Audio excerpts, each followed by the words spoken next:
Bonjour à tous, ici Jean-Philippe Lebleu avec le Comité pour la République du Canada. Aujourd'hui, nous sommes le 13 mars, vendredi le 13.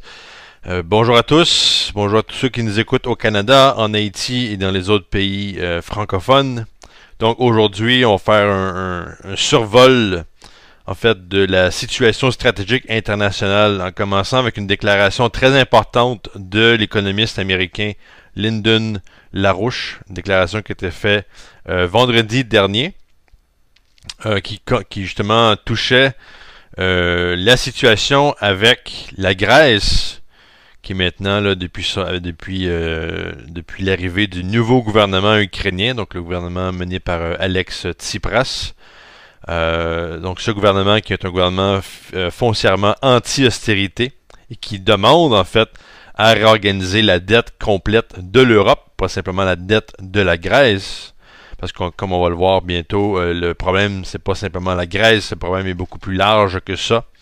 Et aussi on va regarder l'Ukraine et en fait l'hypocrisie de la zone transatlantique, donc l'Europe et les États-Unis, incluant aussi le Canada, concernant en fait leur position vis-à-vis de l'Ukraine et la Grèce. Donc je commence avec la citation de M. Larouche, une citation qui a été intitulée plus tard dans un tract qui a été émis un peu partout. Donc Larouche dit « L'Union européenne bluffe ». Donc la citation va comme suit, c'est en fait une citation non pas exacte, mais c'est en fait une paraphrase de ce que M. Larouche a dit.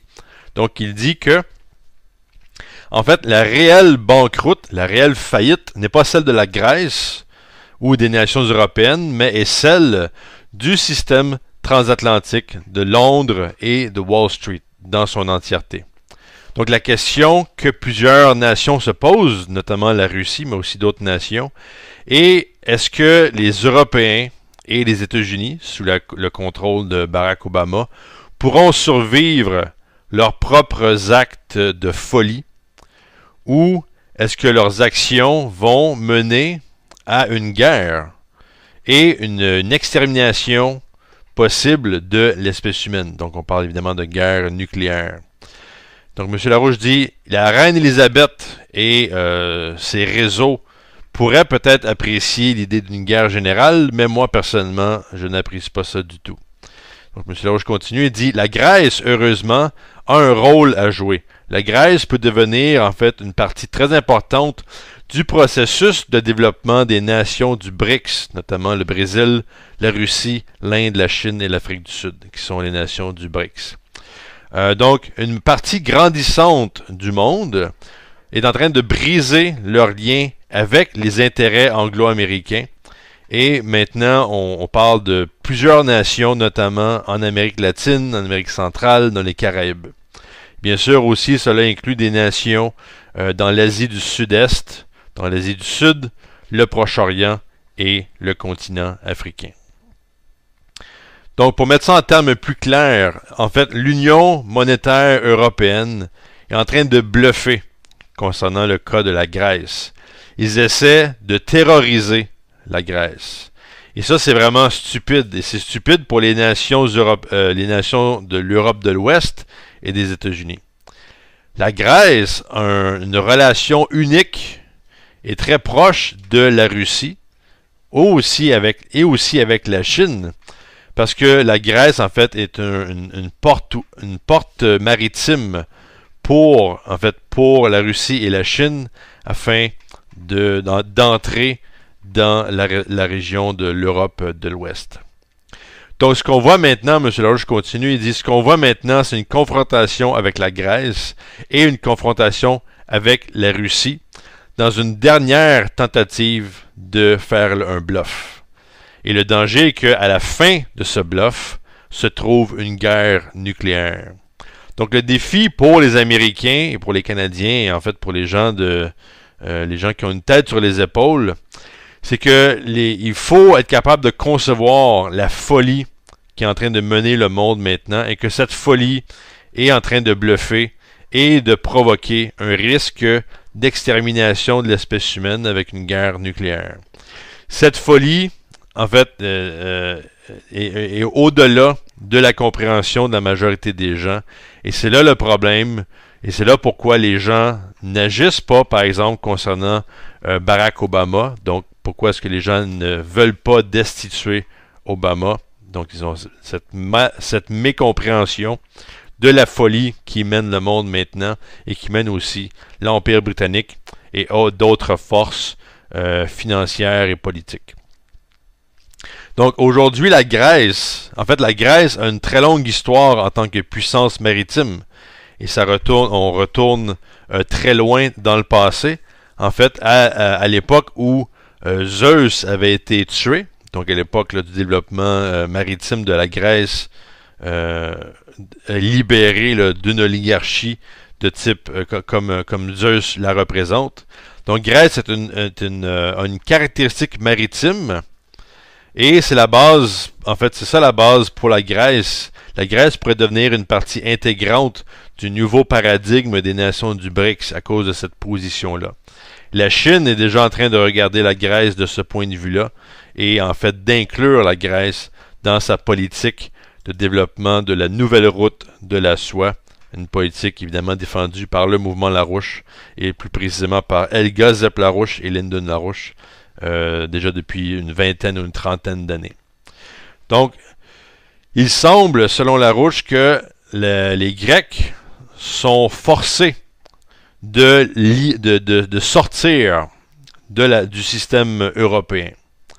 Et évidemment, c'est dans l'intérêt de la Grèce de sortir de l'Europe, de l'Union européenne. Donc, le système européen maintenant est en faillite totale. C'est en train de se désintégrer. Et la Grèce pourrait mener la charge justement contre ce système en désuétude qui est en fait pourri et qui est très destructeur c'est un système très destructeur. Et en livant la zone de l'euro, la Grèce pourrait justement exposer la fraude du système de l'eurozone. Et c'est comme ça qu'on peut justement battre ce système. Il faut exposer le fait que ces gens-là sont en fait des bluffeurs, des menteurs sans le sou. Ils sont en banqueroute. Donc, le système se désintègre et tout ce qui reste à faire pour ce système-là, c'est d'enclencher une guerre mondiale. Obama, c'est la même chose. Obama fait partie de ce système en faillite, disjoncté. Et la fraude que représente Obama et surtout la fraude en fait, les actes frauduleux d'Obama contre la Russie peuvent mener à la destruction de l'espèce humaine. Donc, si vous restez avec Obama, vous allez avoir un billet gratuit pour voir l'extermination de l'espèce humaine. Donc, voilà l'analyse de M. Lyndon Larouche. Et donc, maintenant, on va rentrer dans certains faits, surtout concernant l'Ukraine et concernant la Grèce. L'Ukraine, pourquoi? Parce que c'est vraiment maintenant le théâtre où se joue ce danger de guerre mondiale. Dans le mois de février de cette année, on a eu un accord de paix qui a été signé entre l'Ukraine, la Russie, la France et l'Allemagne, qu'on appelle les accords de Minsk II. Donc, il fait référence aux accords de Minsk qui ont eu lieu en 2014, je crois que c'est septembre ou octobre 2014, et dans lequel il y a eu plusieurs clauses d'élaborer dont on va parler maintenant. Mais une des choses aussi qu'il faut annoncer, c'est que en fait, le but d'un accord de paix, c'est justement d'arrêter la guerre. Donc de demander autant à l'Ukraine qu'aux autres nations en Europe et la Russie de faire en sorte que le conflit arrête. Et le problème, c'est que les États-Unis, la Grande-Bretagne, et pas juste Obama, mais aussi évidemment des factions dans le Parti républicain et des factions en Ukraine sont en train en fait de créer une situation où l'Europe et les États-Unis vont financer en fait l'armée ukrainienne pour continuer le combat, ce qui va évidemment complètement à l'encontre des accords de paix, mais aussi visant à en fait recruter dans l'armée ukrainienne des forces de caractère néo-nazi. Donc, ce qu'on voit maintenant, c'est que, en fait, ce qui s'est passé aux États-Unis, c'est que le secrétaire à la Défense, un dénommé Carter, vient d'annoncer, en fait, une aide militaire de 75 millions de dollars qui va être distribuée en Ukraine. Et ce qui s'ajoute à ça, on a un des assistants du gouvernement, du président du gouvernement ukrainien, donc un dénommé Biryukov. Donc M. Yuri Biryukov, conseiller de Petro Poroshenko, vient d'annoncer en fait que voyant une certaine frustration dans le développement de l'armée ukrainienne, recrutant en fait des alcooliques, des toxicomanes et des gens stupides. En fait, M. Biryukov voit que dans les forces néo-nazis qui s'amusent à détruire l'Ukraine depuis le coup d'État du Maïdan qui a eu lieu récemment, en fait, qui a amené le nouveau gouvernement ukrainien en place.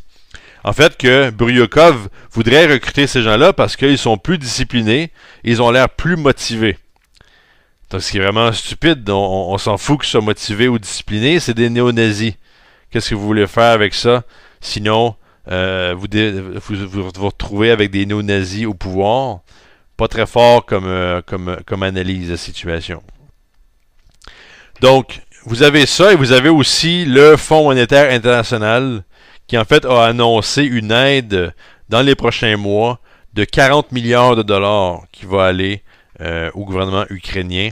On parle de 17,5 milliards de dollars qui va être distribué très bientôt et 5 milliards qui va aider directement, donc qui va aider maintenant le gouvernement ukrainien. En fait, c'est une aide, évidemment, non pas pour aider les Ukrainiens, mais c'est une aide pour continuer la guerre contre la population russe en Ukraine, contre certaines sections du pays ukrainien, et en fait créer les conditions pour provoquer la Russie, que la Russie fasse une erreur en s'engageant militairement en Ukraine, etc., plutôt que de suivre les accords de Minsk II.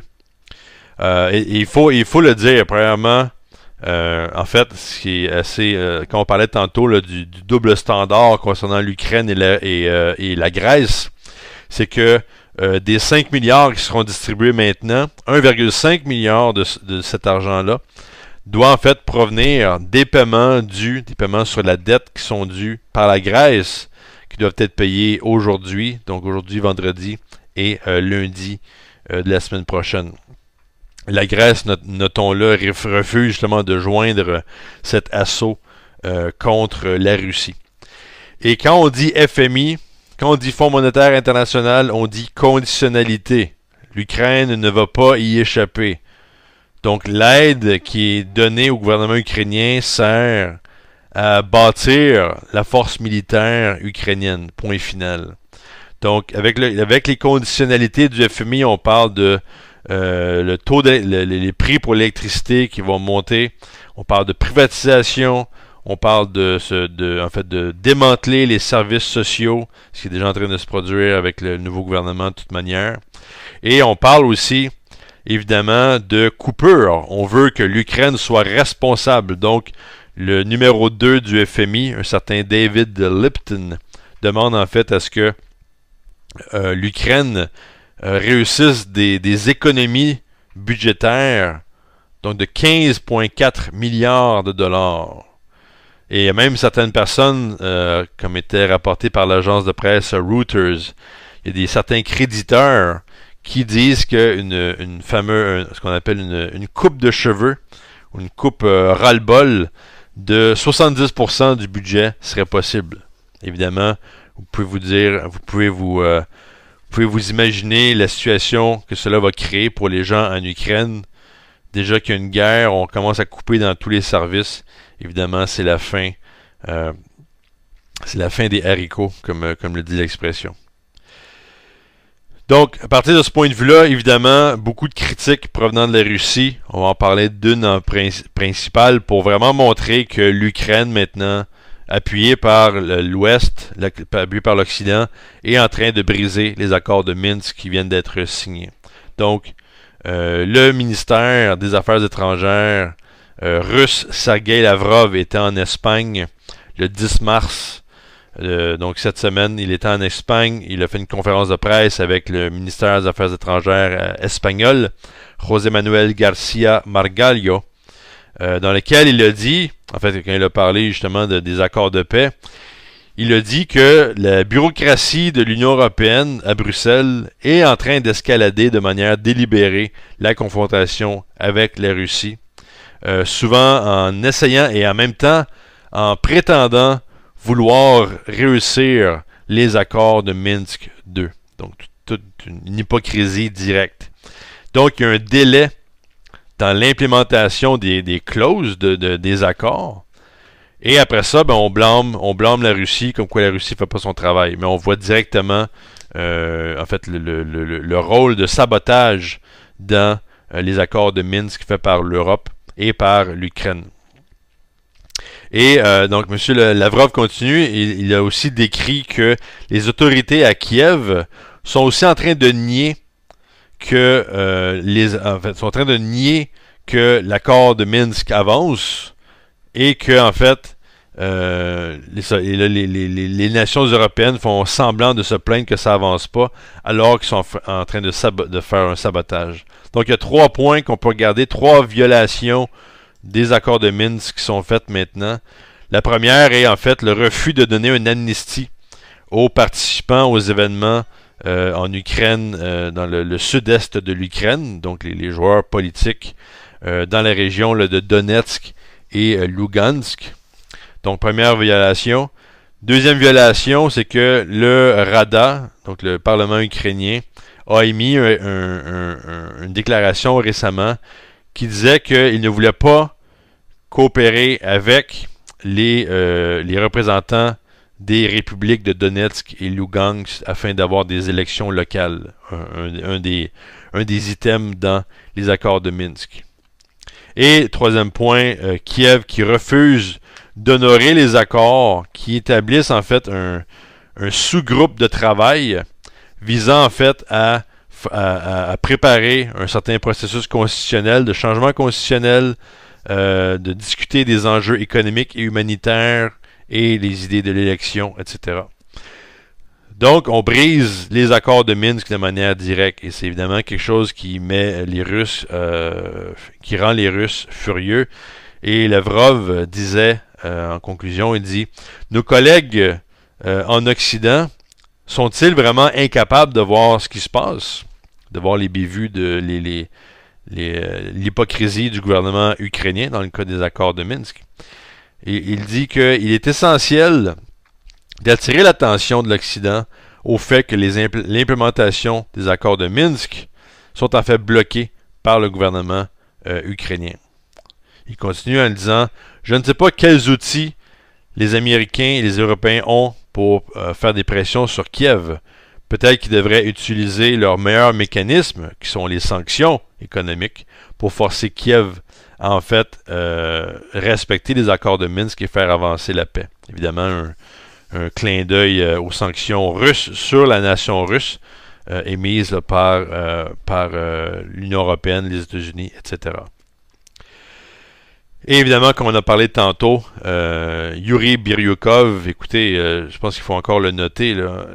Si vous avez des troupes que vous voulez recruter dans un combat, et ces gens-là sont des néo-nazis, et votre argument c'est de dire, ben ils sont disciplinés, ils sont motivés, mais vous êtes vraiment débile, vous êtes vraiment un maniaque de vouloir recruter des troupes néo-nazis et qui s'affichent comme étant des néo-nazis avec des swastikas, avec des photos du fameux nazi ukrainien Stepan Bandera. Donc, imaginez la position du gouvernement russe quand vous voyez une croissance d'une faction néo-nazie et en plus un appui de cette faction néo-nazie en fait, vous avez l'Occident qui n'a jamais dit un mot visant la critique de ces troupes qui sont bel et bien présentes et qui s'affichent telles quelles, et en fait des factions qui ont été même mises en place par la fameuse sous-secrétaire d'État aux États-Unis, Victoria Nuland. Donc voici pour l'Ukraine. Et concernant la Grèce, je pense ce qu'il faut dire, c'est que, comme le disait M. Larouche, en fait, la Grèce menace le système de Londres et de Wall Street dans sa totalité. Donc leur position anti-austérité est très importante. Ça menace tout le système. Et c'est pour ça que la Grèce, même si elle a des problèmes d'argent, ne reçoit aucune aide. En fait, récemment, on a parlé d'un sursis de 4 mois pour permettre à la Grèce de payer ses dettes. La Grèce voulait un sursis de 6 mois, ça n'a pas fonctionné. Mais évidemment, ça va prendre beaucoup plus que ça pour résoudre le problème. Mais les Grecs semblent très prêts pour la bataille. Et c'est important de noter aussi, de renoter, que la dette grecque n'est pas leur dette. En fait, c'est une dette des banques privées. Parce que de tout l'argent qui est allé à la Grèce depuis environ 2008, en fait, simplement 10% de cet argent-là est allé au gouvernement grec pour aider la population. Le reste, ça a été injecté dans les banques privées, et les banques privées ont continué à faire leur profit habituel sur le dos encore d'une population. Et c'est ce qui va arriver aussi avec l'Ukraine, avec ce fameux prêt du FMI. Donc, je crois que c'est tout ce qu'il y a à dire concernant la Grèce. Le gouvernement grec tient son bout. Ils veulent vraiment renégocier la dette de la Grèce et de l'Europe. Et le combat continue de ce point de vue-là. Et évidemment, pour ceux qui connaissent le mouvement Larouche, je crois que la loi Glass-Steagall n'est pas une loi qui vous est inconnue. C'est en fait une des grandes lois promues par le mouvement Larouche depuis environ depuis 2008 plus précisément, comme quoi les États-Unis et le monde doivent se munir de la loi Glass-Steagall visant à mettre en faillite le système de Wall Street et de la City de Londres. Donc on parle évidemment de la fameuse séparation bancaire faite par Franklin Roosevelt aux États-Unis en 1933.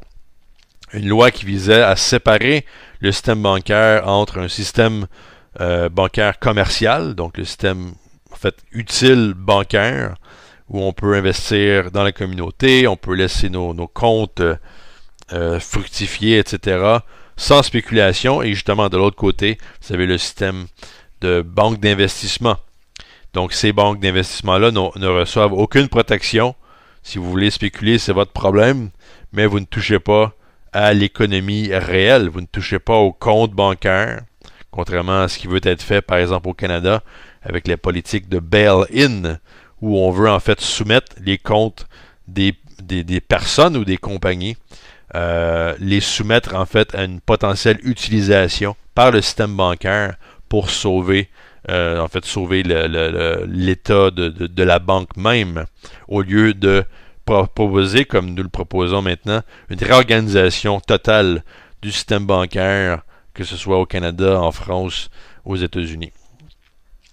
Donc, sur la question Glass-Steagall, une bonne nouvelle aux États-Unis, une nouvelle, en fait, qui a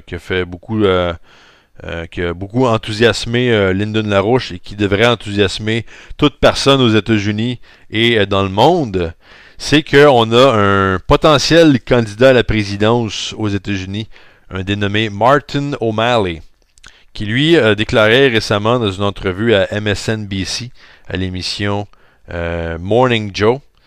M. O'Malley, premièrement, M. O'Malley est l'ancien gouverneur de l'État du Maryland, donc dans l'Est des États-Unis, et aussi ancien maire de la ville de Baltimore. Et quand M. Larouche a appris que M. O'Malley avait annoncé qu'il faudrait un Glass-Steagall, que ce serait une des premières choses à faire, M. Larouche a dit « Il faut absolument sortir cette nouvelle avec le plus grand impact possible. Il faut vraiment que tout le monde soit au courant de ça. » Parce que, selon M. Larouche, il dit que ce qui est important, c'est qu'on a le Glass-Steagall qui est revenu dans la discussion politique aux États-Unis et qu'on a un potentiel candidat à la présidence qui se prononce en faveur de la loi. Donc, O'Malley soulève la question du Glass-Steagall et toute personne qui va s'opposer à cette politique-là va devoir être considérée comme un faux candidat à la présidence. Donc, O'Malley est le seul maintenant qui a la qualification d'être un candidat présidentiel. Les autres devront en fait se déclarer sur cette politique de Glass-Steagall. Ils devront déclarer leur opinion là-dessus. Et on ne peut pas continuer à faire semblant que tout va bien et de simplement suivre les politiques de Wall Street. Et dans l'entrevue donnée par MSNBC avec M. O'Malley, justement le présentateur a posé une question en disant, selon vous, quelle serait la loi qui permettrait justement de mettre un terme à tous ces excès de Wall Street? Et M. O'Malley dit, première chose, ce serait de réinstaurer la loi Glass-Steagall. Parce que pendant 70 ans, cette loi-là a empêché les banques de faire du gambling avec l'argent des gens, avec l'argent de la population, et aussi de détruire l'économie et en fait détruire le bien commun et détruire la stabilité d'une bonne économie. Et il dit aujourd'hui, il y a tellement de gens, comment il dit ça, beaucoup de gens sont d'accord avec le Glass-Steagall, ils disent qu'on devrait le faire, mais encore là, ça n'est pas fait. Les gens ne vont pas jusqu'au bout. Il y a des gens dans mon parti, le Parti démocrate, qui disent promouvoir une espèce d'autre loi, ce qu'il appelle en anglais un Dodd-Frank Light, qui fait référence à une proposition par le sénateur Dodd et le sénateur Barney Frank, qui est en fait une fausse proposition, encore là, pour donner un semblant de régulation. Mais en fait, c'est une loi, comme M. O'Malley l'a dit, c'est une loi qui vise en fait à ne pas offenser les gens de Wall Street. Mais en fait, il faut parler aujourd'hui honnêtement de comment on peut contrôler ce comportement excessif, donc le comportement de Wall Street. Donc, il continue en disant, une des choses dont on n'a pas encore parlé, c'est que quand on regarde toute la douleur, toute la souffrance que les gens ont subie avec les pertes d'emploi, les pertes de maison, en fait, avec toute cette souffrance-là, quand même, la concentration de la richesse, après tout ça, reste toujours à la même place. Donc, le marché financier, les spéculateurs, c'est eux qui continuent de faire des profits, malgré toute cette souffrance populaire. Donc, en d'autres termes, comme le continue M. O'Malley, alors que les gens perdent leur maison, les gens qui sont au-dessus, les gens qui sont au sommet, continuent en fait de se distancer de la base et d'être encore plus haut au sommet. Et M. O'Malley va en fait bientôt aller visiter l'État de l'Iowa. L'Iowa, c'est là où l'ancien sénateur Tom Harkins, qui vient de cet État-là, avait lui-même introduit une résolution pour le Glass-Steagall au Sénat en 2013. Donc, quand on prend cet événement-là et qu'on le juxtapose avec, par exemple, ce qui se passe en Grèce et en Europe, et aussi avec la situation de danger en Ukraine, en fait, c'est vraiment... je pense qu'il faut absolument mettre les gens au courant de cette situation-là. Parce que les États-Unis, premièrement, doivent se réveiller. On a besoin que les États-Unis se réveillent comme une nation, comme une république constitutionnelle dédiée à la vie, la liberté, la poursuite du bonheur de sa population et des populations à travers le monde. Et justement mettre un terme à ce système impérial qui est en faillite. Comme le disait M. Larouche, c'est pas la Grèce, c'est pas la France qui est en faillite, c'est pas l'Allemagne, c'est pas le Canada, c'est pas les États-Unis, c'est le système bancaire international. C'est Wall Street, c'est la City de Londres, c'est l'Empire britannique. Ils ont réussi à nous refler leurs dettes durant les dernières années, mais il faut que ça cesse. Parce que sinon, c'est la guerre comme en Ukraine, où ça va être la décadence, la déchéance économique, comme on le voit dans la zone européenne et comme on le voit aux États-Unis et même aussi au Canada plus particulièrement. Donc, en fait, je voudrais quand même dire un mot sur les récentes déstabilisations en Haïti. On a parlé beaucoup dans les médias, en fait, de plusieurs choses. Deux événements qui avaient retenu mon attention étant, premièrement, une montée de la tension entre la République dominicaine et Haïti. On a récemment eu des manifestations contre l'ambassade dominicaine en Haïti. On parle de troupes de la République dominicaine, de troupes militaires qui se déplacent vers la frontière. Et donc, c'est une situation très dangereuse, sachant que Haïti n'a pas d'armée. Et aussi, on a cette situation-là, et on a entendu parler de, en fait, la famille Clinton. Donc, je crois que c'était le frère de Hillary Clinton qui, en fait, s'est retrouvé dans un scandale de prise de fonds, de confiscation de fonds, des fonds qui devaient être remis au gouvernement haïtien pour la reconstruction. Donc, on avait une somme de environ 4 milliards de dollars qui était censée aller au gouvernement haïtien. Une partie de ça aurait été confisquée par des membres de la famille Clinton. Mon conseil à la population haïtienne ou la population dans le monde est de voir ces deux événements-là dans le contexte international actuel. On a un danger de guerre. On a les nations du BRICS qui recrutent des nations. On sait par exemple que la Chine a montré beaucoup d'intérêt à développer l'Amérique latine, à développer aussi les Caraïbes. On a eu des ententes signées entre la CELAC, donc la communauté des États en Amérique latine et dans les Caraïbes. Des ententes on parle de plus de 250 milliards de dollars dans cette région-là. Donc on offre une chance en Haïti, en fait, à reconstruire Haïti. Mais en même temps, l'Empire, le système impérial, utilise leur fameuse devise diviser pour régner. Donc, en fait, une déstabilisation en Haïti, en République dominicaine, pourrait avoir comme impact, en fait, de déstabiliser beaucoup plus. En fait, de déstabiliser toutes les Caraïbes et une certaine partie de l'Amérique latine. On a vu aussi récemment, dans les derniers mois, même type de déstabilisation, peut-être porté plus directement aux leaders, comme par exemple la présidente Kirchner en Argentine, la présidente brésilienne. Donc, toutes ces déstabilisations-là ne se passent pas simplement dans un contexte haïtien, dans un contexte dominicain. Je crois que ce serait une erreur de voir ça comme ça.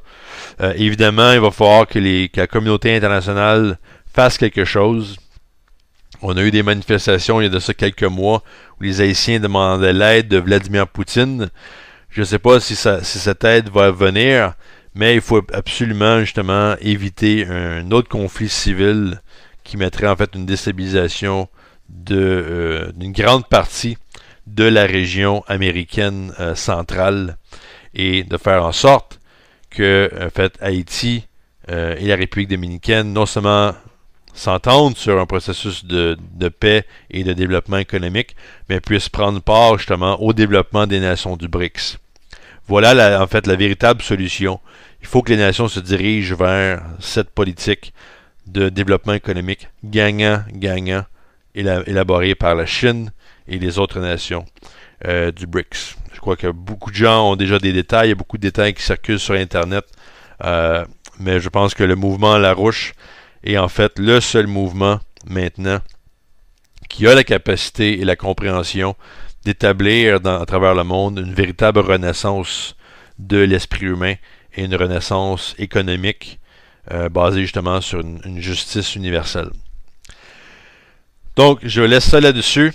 Donc, c'était Jean-Philippe Lebleu pour le Comité pour la République du Canada. Donc, je vous dis à la semaine prochaine.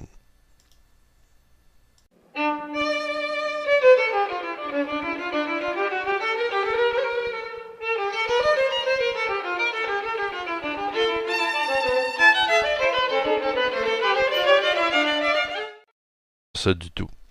Donc, M. Larouche continue et dit « La Grèce, heureusement, a un rôle à jouer. La Grèce peut devenir en fait une partie très importante du processus de développement des nations du BRICS, notamment le Brésil, la Russie, l'Inde, la Chine et l'Afrique du Sud, qui sont les nations du BRICS. Donc, une partie grandissante du monde est en train de briser leurs liens avec les intérêts anglo-américains. Et maintenant, on parle de plusieurs nations, notamment en Amérique latine, en Amérique centrale, dans les Caraïbes. Bien sûr aussi, cela inclut des nations dans l'Asie du Sud-Est, dans l'Asie du Sud, le Proche-Orient et le continent africain. Donc, pour mettre ça en termes plus clairs, en fait, l'Union monétaire européenne est en train de bluffer concernant le cas de la Grèce. Ils essaient de terroriser la Grèce. Et ça, c'est vraiment stupide. Et c'est stupide pour les nations de l'Europe de l'Ouest et des États-Unis. La Grèce a une relation unique et très proche de la Russie, aussi avec la Chine, parce que la Grèce, en fait, est une porte maritime pour la Russie et la Chine, en fait, leur position vis-à-vis de l'Ukraine et la Grèce. Donc, je commence avec la citation de M. Larouche, une citation qui a été intitulée plus tard dans un tract qui a été émis un peu partout. Donc, Larouche dit « L'Union européenne bluffe ».